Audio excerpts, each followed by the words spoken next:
Welcome to Always Pick the Underdog coaching recap for the basketball season for Luke and Leah's teams. I can't wait to talk about how we ended our season. We talked a little bit about it last week, and kind of what we're going to talk about today is the outcome of our season and some lessons that I learned in coaching the teams this year and why I like coaching. But first and foremost, let me say this. I had this moment of gratitude yesterday as I was driving home with Luke and Leah after Leah's last game, and I was just thinking to myself as they were in the car and we were talking about the games and reflecting on the ups and downs of the season and of the day because we both kids had pretty good days and playing, and I just had to pinch myself. I had to pinch myself for a moment because, when I was growing up and you're growing up in your teens and 20s and you're younger in life and you're thinking about what do you want your life to look like when you're an adult? For me, it always included coaching my kids' teams and their sports, no matter what it was going to be. My dream was always that I would be able to coach them. I would always be able to be involved with how they were, their basketball or baseball, or whatever it was going to be, and that I would be there with them and they would love it. And so to be able to be in that moment where it's the prime time, 10 and 13, they're playing, I can still coach because it's youth sports and it's not, we're not professional. And we're, maybe they'll play school basketball one day. And it's a little different, but it's fun because I get to coach them every single week. And this is the fifth year, I think, that we've been doing it, and I love it. I would do it every day as much as they want to do it, as long as they want to do it. It's a lot of fun. So first, I just have to have a moment of gratitude because I've always wanted, like, when you live life, there's probably things that you want to do, and I've always wanted to be a coach. Like I've always wanted to be a coach, and so to be able to do it, I love it. And I've had a lot of time over the years coaching different teams, and you could say that in my professional life, that's what I do anyway. With my job, you supervise people. I kind of look at myself as a coach more than I do as like a supervisor or a boss, because I always have kind of felt like that, whether it's basketball or whether it's work. My job is to try to help a person get to their maximum potential, to get the most out of themselves so that they're ready for their next opportunity. That's kind of how I see my role in terms of what I should be doing. All right.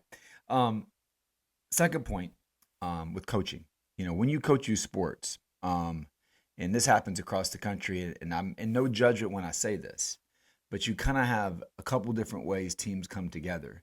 You've got the random assignment that you just get, which I've done that. You get the semi-random assignment where you got a couple of kids that know each other and they're friends and they want to play together. That's mostly how I've coached. And then you got the super teams. You got the teams where they have stacked their teams. They all live around each other or know each other. They practice outside of what's the practice schedule, and they're just really good. The super team that just is super because they have the talent stacked, and that's a skill. That's roster management, right? Roster management, um, but I really like the random assortment of kids coming together, built around a couple kids that because it's a challenge. I think what I love about coaching is that what you have, like I think this is really at the core of coaching with the players that you have available to you that you got, right? And especially when it's random. Did you get the most out of them? Could you take that team and figure out what they could do? And that's what I love about it more than anything. It's not even necessarily the wins or the losses. I mean, everybody wants to win. But for me, what's more exciting was a did you get a player that couldn't do something at the beginning of the year, and by the end of the year they were really good at it? Or did you have a player that didn't understand how to play basketball, and by the end of the year they're contributing to winning? That's what I kind of look at, and we'll talk about that in a little bit. And when I coach all out. I'm up and down the sideline. I am coaching the entire game from the opening tip to the end, regardless of score. I coach like it's 0-0 every possession. It's 0-0 every possession, and that's the way I like to do it because the kids deserve the best effort. Never obnoxious, never negative, always positive, but coaching the kids in an uplifting, spirited way. I guarantee. I guess if there was a camera on me on the sideline, I suspect that I'd stand out. That if I could watch myself coaching, I could stand out. Obviously, I can't watch myself while I'm coaching, but I'm thankful for my wife who lets me get out there and coach the way I want to coach, and she embraces it and doesn't. ever try to put me in a box because the best scenario, maybe if you watch basketball, it's probably like Rick Pitino who runs up and down the sidelines without the cussing because I don't cuss at kids. I generally don't cuss a whole lot unless you really make me mad, but you kind of like that style of on it all the time. But I love it. I love the coach. This season was fun. Let's talk about the girls. The girls came together in a very random way with some kids that I knew. So 3 kids I knew, and then a bunch of kids or 4 kids that I knew, and a bunch of kids that came together that ranged from never played basketball before to never had a coach that pushed them before. And so what we had was a bunch of kids that really wanted to play, and they were kind and nice. But they, weren't all aggressive, and they didn't all have the kind of the fundamentals. We worked a lot on fundamentals. We started the year 0-5. Didn't win a game. We played a couple really good teams. Didn't win a game. We came into the tournament and the dead last position. But this team finished 2-1 in that bracket. Played in the third, fourth place game, and they got third place out of 8 after finishing dead last. So I was over the moon. I guess it was 6 teams. So that's great. 3 out of 6 teams. I was over the moon proud of this team. The last game yesterday, every kid was playing hard. They were getting rebounds. They were making steals. They were playing fast. They were playing physical in an appropriate way. They were pushing the ball. They played to win the game, not just to play in a game. And that was the real shift in mentality for the entire team. Because we had some kids that always played to win. Some were just there to play, which is okay too. There's nothing wrong with that. But if you really want to succeed, you got to play to win. And so a team that we lost to earlier in the season by 6 points, I think, we ended up beating them by, maybe 12 or 15 points yesterday. I think 12 points. And I like the team. I like the team's coach a lot. Nice guy. But we finally put it all together, and we looked really good out there. And I was proud of them. I was really proud of them. I mean, to finish the season 2-1 after starting 0-5 we got beat, I think, by 20 points 3 times. That was a heck of I don't know that they could have gotten more out of themselves than they did. And I'm so proud of them. Like, it was one of the most fun teams to coach. They were great.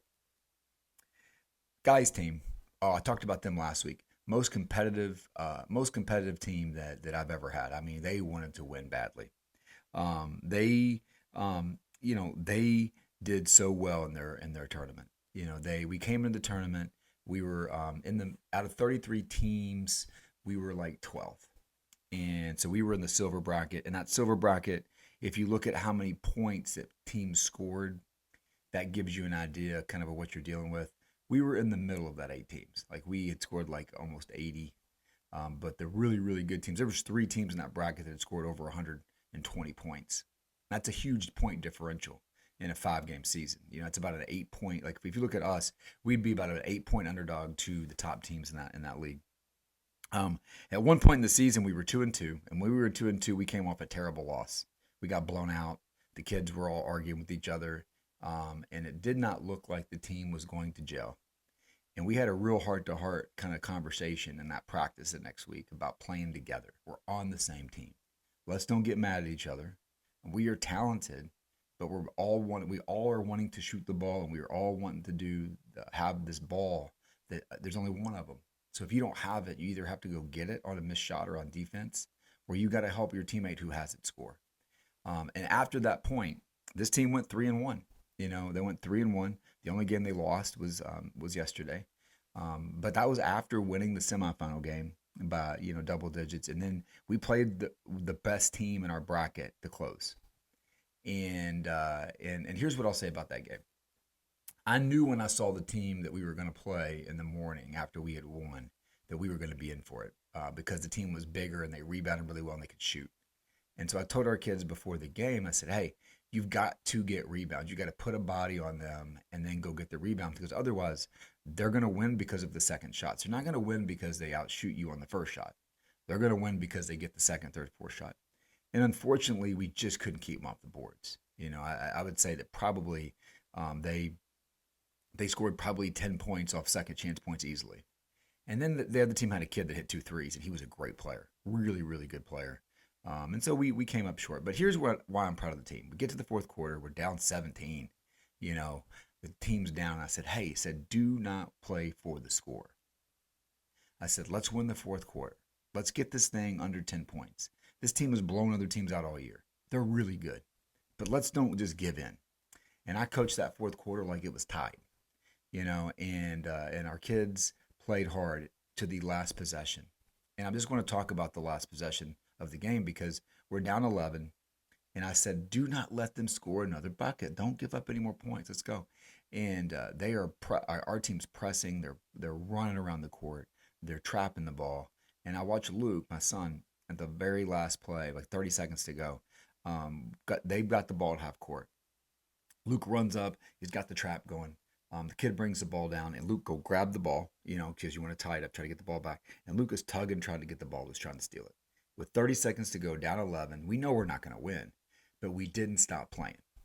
Didn't stop playing the entire time. And at the end of the game, I told the kids, I said, I'm so proud of y'all. And they're like, why? I said, because you played to the very end. You listened to what I said. The game didn't go the way you wanted. We were down. We weren't going to win the championship. You could have just quit because we could have said, well, it's fourth quarter, we're not going to win. Why should we try? But instead, you went out there and you battled and you fought and you got as close as you could to a really good team. And so I look at that game and I was excited about the way that they played because how you respond when things aren't going your way. What do you do when you're faced with a challenge that you're not really going to get all the way through, but you've got to make the best out of the situation? That tells you a lot about yourself. When everything's against you and you know you're going to be disappointed and you know it before you're actually disappointed, you can either give up and just accept it, or you can fight all the way through it and be proud of how you did that. And I would much rather do the second thing. Fight all the way through it and be proud of how you ended, because even if you get beat, at least you went down and you went down playing as hard as you could. So I was proud of them. If I look at the season stats, I always talk about, and I tell this to the parents, if I wish I should have brought the email that I sent them, but one thing that I sent at the beginning of the year is we will get better as the year goes. We are playing for March. We're playing for the end. We may not do well early. You may see a team that doesn't look very good early, but I guarantee you at the end, they're going to be good. So I've been doing this, I've coached for 20 years, going back to when I worked for Georgia. I used to coach YMCA basketball, but here in Richmond, I've coached for the last 5 years. And what I'll say is that that always has held true. And if you look at my teams, we started 2-5. That was the combined record of our teams. We finished the season 5-2. That's really good. Finished the season 5-2. So we reversed that, got a lot better. And the reason we got better and the reason that we struggled early is because I don't just take the best kids, give them the ball, and play them the entire game and try to win everything. We put every kid in an equal position to try to dribble the ball down the court if they want a ball handle, to shoot the ball even if they can't shoot early. Everything that we want our best player to do, we also want our least experienced player to learn how to do as well. Because at the end of the season, if you've got 10 kids that can all do something, you're going to be a lot better than if you only have 2 kids that can do something the entire year and the rest of the kids don't learn. And honestly, that's why I got into it in the first place, because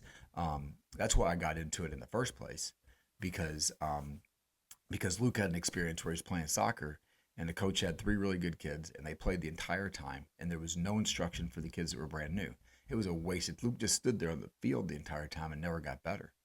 And I was like, no, we can't do that. No, he's got too much talent and too much ability to just sit there and not get coached. And that was the motivating factor for me to jump into this coaching again, was because I thought that we could do better. I really did. I thought we could do better. A couple things I want to talk about that I'm so proud of this year is because I'm talking about kids, I never mentioned names other than my own kids. My dog just came up. Hey, Luna. But 2 things I want to talk about. There's one young man on my team, Luke's team, 3rd grade, playing in the 4th, 5th grade league, had not played basketball before and was smaller than everybody. Really had a hard time catching the ball and shooting the ball early on. But this kid was unbelievable with his energy and enthusiasm for competing. And he was fast and he was aggressive and he was fearless. And so he became our best defensive player. He was a nightmare and for another team, to have to play against. And I looked at him 2 games ago and I said, hey, I want the guy you guard to have nightmares about you tonight when they go to bed because you were so tough to play against. And of course, I'm kidding about the nightmares. But he laughed, and I said, hey, I'm telling you, nightmares.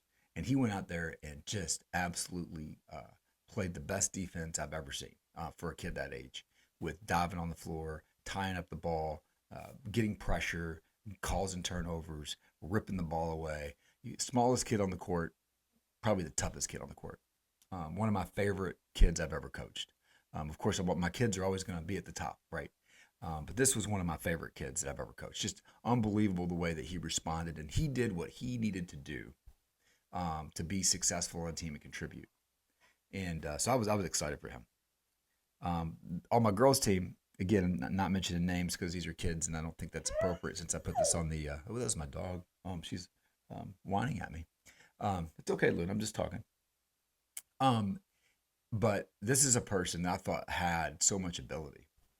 And I saw her play last year on a different team. I was like, hey, you got to come play for our team this year. And so she did.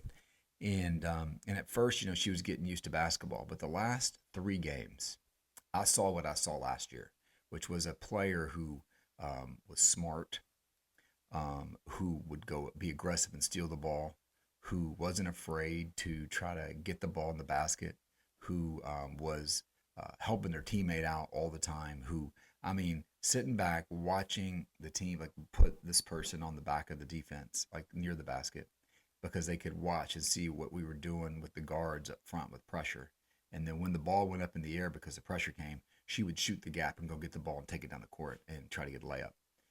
And her ability to do that the last 4 or 5 games of the season made us a lot better. And I think a huge reason that we ended our season, in that position was because of her development. And the whole team. I could talk about every player on the team because you saw that with all of them. But I just think that's why I like coaching.